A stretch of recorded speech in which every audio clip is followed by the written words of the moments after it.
Goofy Pizza is the 5th episode of the brand new first season of Mickey Mouse Clubhouse Plus. This is directed by Jeff Gordon, and as always, there will be spoilers as I discuss various aspects of the episode and share some thoughts. I think there's a lot of value in this. I think there are a lot of opportunities for learning and encouraging taking an active interest in food and nutrition. I do think there is a missed opportunity, quite an important missed opportunity.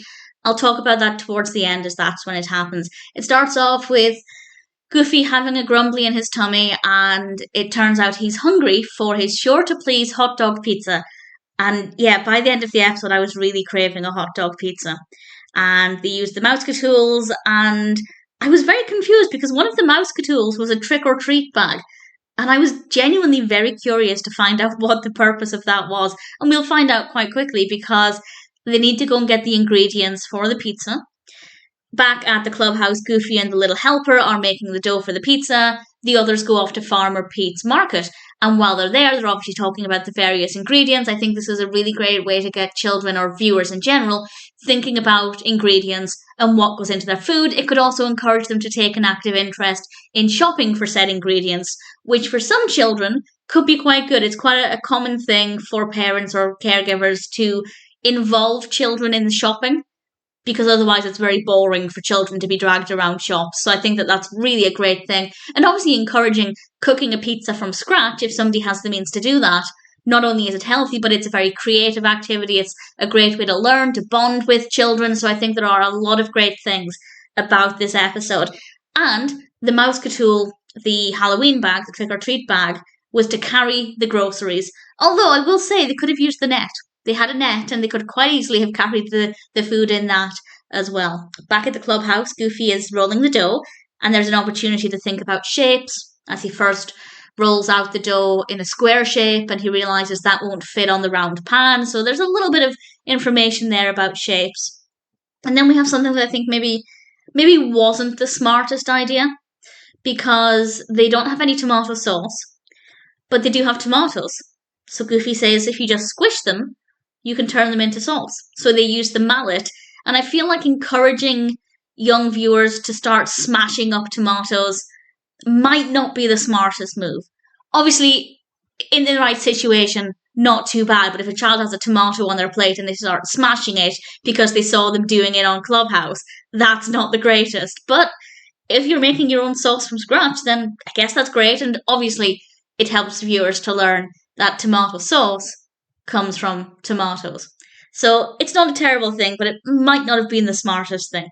And then they're ready to put the pizza in the oven, and they didn't cut up the hot dogs. I was traumatized. When they put all of the ingredients on, it was looking really great. And then they just slapped on the hot dogs, whole hot dogs. What are you doing? Cut them up. So that was a slightly disturbing moment. And then the oven's not hot. So they call upon the mouse capal, which is Farfus the dragon, which is really great, really brightly coloured, gorgeous, very eye-catching animation for the character. And Farfus the dragon heats up the oven, and this is the missed opportunity, because they didn't really go into safety tips. In fact, there's one point where Mickey's face is right in the oven, and I thought that was not just an oversight, but actually a little bit dangerous. I do like the fact that it was an outdoor oven, because that's going to be less recognisable for most viewers. If they just use an ordinary oven in the kitchen, that's going to be much more relatable.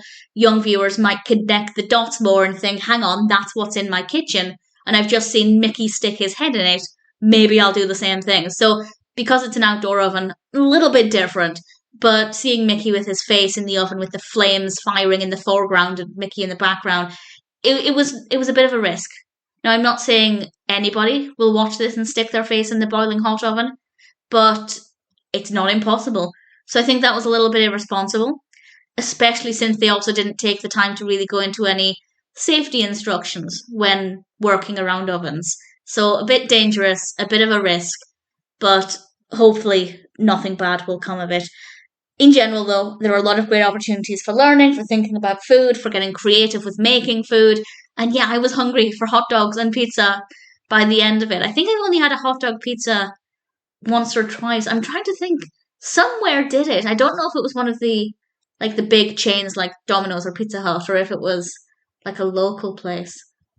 But I can taste it. I can taste it that I think about it, and now I want it, so that's brilliant. Mickey Mouse Clubhouse Plus so far seems to generally be doing really well. I feel like, to my knowledge, we're halfway through. I think it's a 10 episode season, at least according to Wikipedia. So not too bad. I'm gonna watch the rest. When I watched the first episode, I wasn't sure if I'd stick with it or if I just wanted to check out the first episode to see what the similarities and differences were. And I feel like we are getting a bit of a crossover with some of the other Mickey Mouse and Minnie Mouse shows. And it's working really well. And all things considered, the safety issues aside, Goofy Pizza is quite a delicious episode.